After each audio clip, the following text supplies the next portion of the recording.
Ta ra ra, boom-de-day. We don't like war today. The bombs are now passé.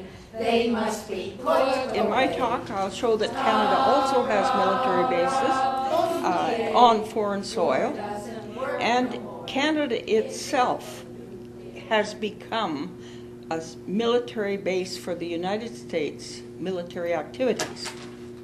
There's a quote in the Canada Department of Defense that says, "On any given day, about 8,000 Canadian Forces members, 1/3 of our deployable force, are preparing for, engaged in, or returning from an overseas mission."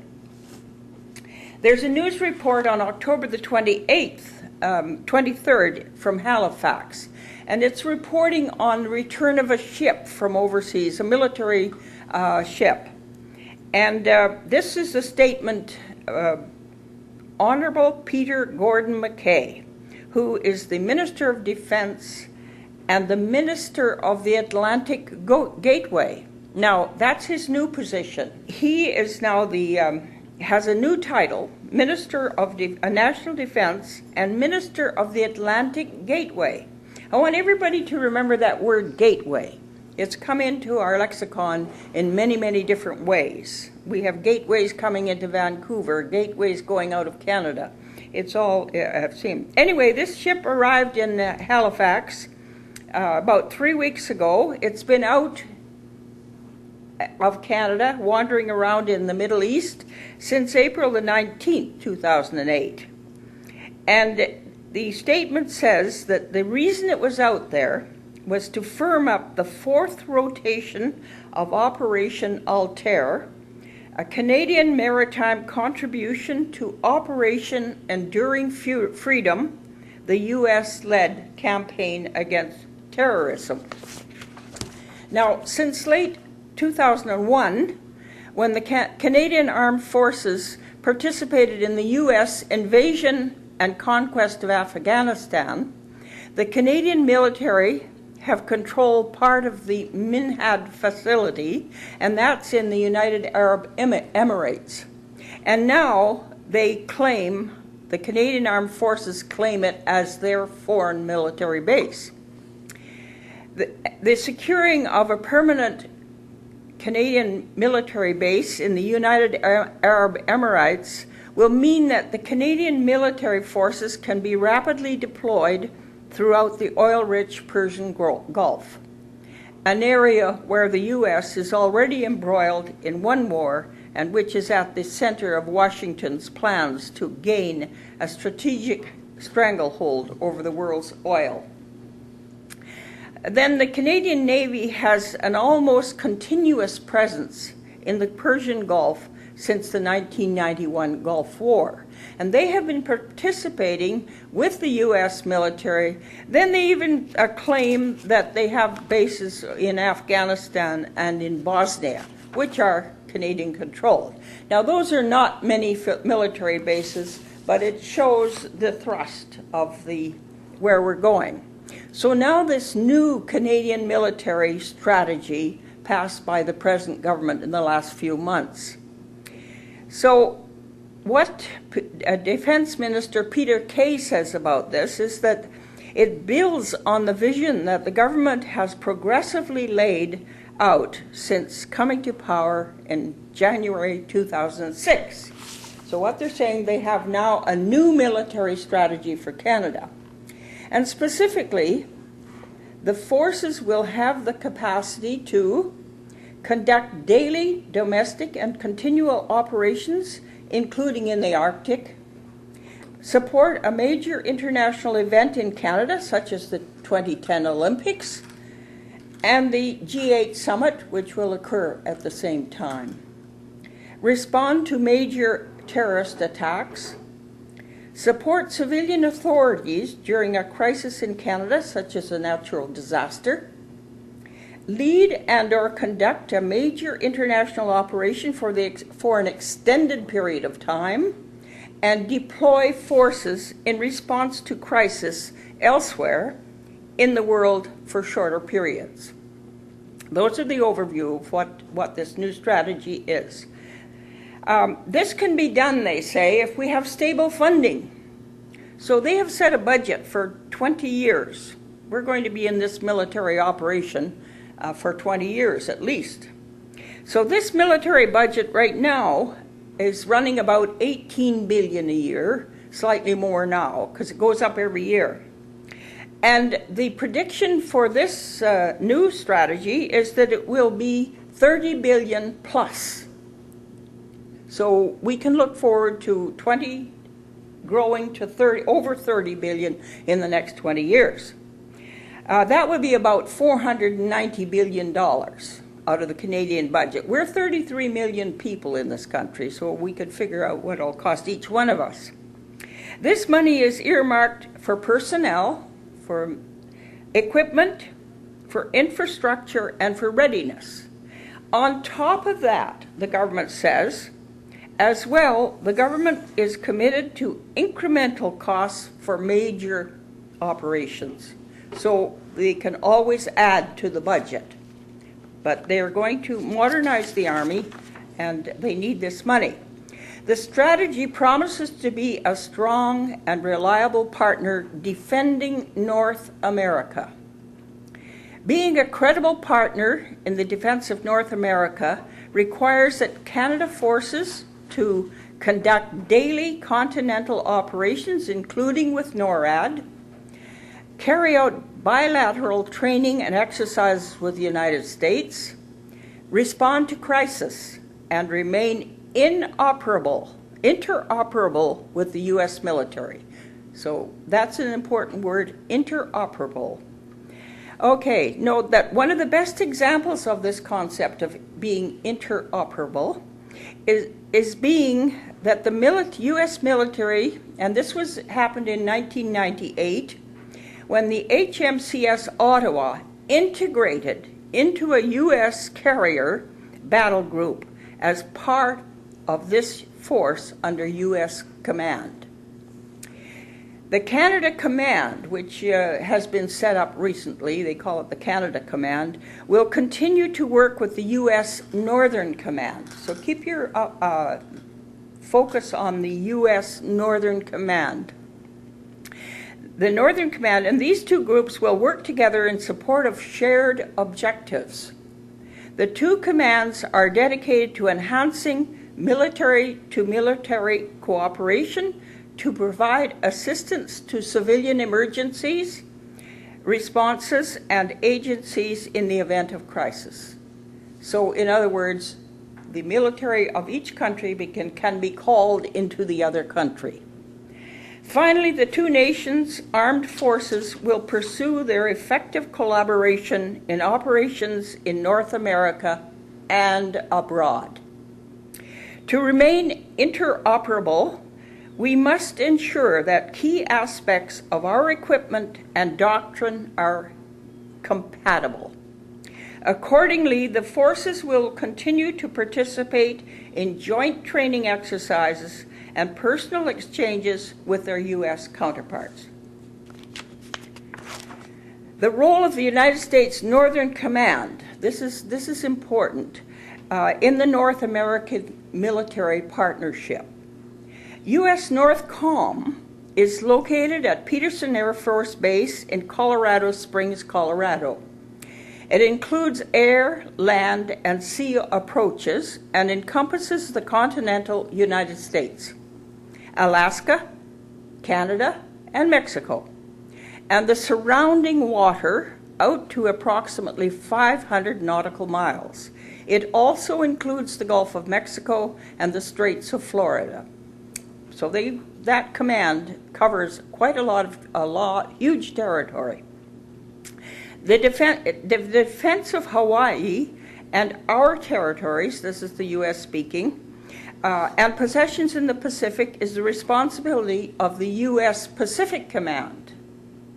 And then they have another command called the U.S.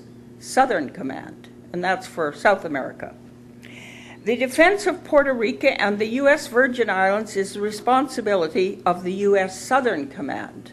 So they've got all bases covered.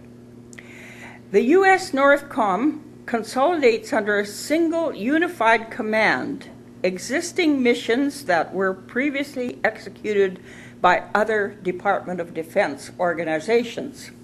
This provides unity of command, which is critical to mission accomplishment. The commander of U.S. NORTHCOM is responsible for theater security cooperation with Canada and Mexico.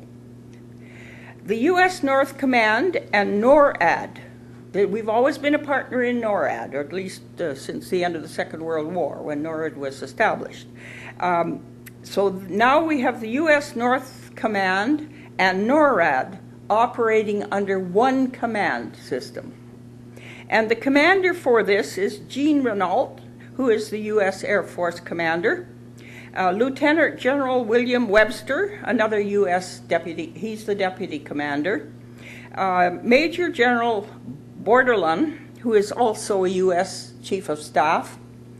And Major General Wood, U.S. Command Senior Enlisted Leader. So all of the command system of this NORTHCOM and NORAD, which is one of our partners, are under U.S. Command personnel. So you have to think NORAD is also headquartered at the Peterson base in Colorado.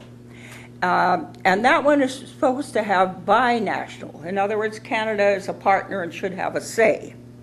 But it has also come under North Command. Now this gets confusing as about who's going to have the final say. The commander of U.S. NORTHCOM, General Rennie Renault, also commands the North American Air Defense Command. That is the full name for NORAD. Okay, one commander now under everything. The question one might ask, from which government does Commander General Rennie Renault take directions? Deep integration of Canada and the U.S. security forces has been going on for a considerable time, since the end of the Second World War. In 2002, a high-level binational planning group operating at Peterson Air Force Base was set up under the mandate, the group, it's called the Integration of Canada-U.S. Military Command Structures. Now this group doesn't come under our parliament. It seems to be a separate group who've set themselves up to sort of work out the details between Canada and the U.S. military. Its activities consist of the Combined Defense Plan and the Civil Assistance Plan. This body is neither accountable to the U.S. Congress nor to the Canadian House of Commons. They have been working to lay the groundwork for the integration of Canada-U.S. military command structures. They work with Canada-U.S. Military Cooperation Committee at the Pentagon. The BGU was established and its military contingency plans, which would be activated on both sides of the border in the case of a terror attack or even a threat. These would involve coordinated response to national requests for military assistance from civil authorities in the event of a threat, attack, or civil emergency in U.S. or Canada. In December of 2001, the Canadian government reached an agreement with the head of Homeland Security. Keep that one in mind, Homeland Security, and look it up on the internet. Tom Ridge, who was then the head of Homeland Security, entitled the Canada-U.S. Smart Border Declaration. So now you know, you've all heard and know about the changes that have been made at the border. This hands over to Homeland Security Department confidential information about Canadians and Canadian citizens and residents. We have contracted out our income tax records. We have contracted out our health records to U.S. companies. And under Homeland Security, they are obliged to give the military any advice, any information on us they wish. This has all happened in the last 15 or so years. Okay, the U.S. Homeland Security Act comes under the command of the U.S. Northcom. One commander. Ultimately, I would say, what is left for Canada as a nation? What have we got left to command? Its borders are controlled by U.S. officials, and confidential information on Canadians is shared with Homeland Security. U.S. troops and special forces are able to enter Canada as a result of a binational agreement. Canadian citizens can be arrested by U.S. officials acting on behalf of their Canadian counterparts and vice versa. Questions are not asked in the new Canadian military strategy. From whom will this centralized military command get their marching orders? What control will the United States Congress and governments have? What control does the Canadian government or the Parliament of Canada have in this command structure as it stands? How might this unified command use the records of Canadians that they have access to? I could not find any answers to these questions. There is rhetoric to the effect that this is a partnership and Canada has a nebulous military organization called CANCOM, which was not set up by our government. But nowhere does it dispute the role of the Central Command, U.S. Northern Command. That there's no question about that, which is, of course, headquartered with all the others in Peterson Air Force Base in Colorado. I'll give you a quote from Rumsfeld, the previous Minister of Defense, or whatever they call him in the United States. He says that he boasted, the Northcom, with all North America as its geographic command, is part of the greatest transformation of the United Command plan since its inception in 1947. So this has been a plan in some people's minds for a long time. And because we have been asleep at the switch, we now see it coming into fruition. So I can only draw the conclusion that what this integration means in practice is that the Canadian military command structures are subordinated as to those of the Pentagon and the U.S. Department of Defense. Operating under a North American emblem, Northcom, the U.S. military would have jurisdiction over Canadian territory from coast to coast, extending from the St. Lawrence Valley to the Parry Islands in the Canadian Arctic. It will allow for the establishment of a North American military base on Canadian territory in the Arctic, which our government is already planning. From a military standpoint, it will integrate the Canadian North with its vast resources in raw materials with Alaska. This is confirmed by a map showing the system of roads, bridges, railways, ports that are being planned for North America by a transportation group also set up outside the authority of government. And it is part of the Security Prosperity Partnership Agreement. This also is a plan for the resources of Canada. Not too many people know how rich Canada is in resources. So all these roads and railways are going to be to haul those resources away. So this is the what confronts the Canadian people today. There's no business like war business, the Pentagon says so. Every year the world will spend $1 trillion. It seems a lot,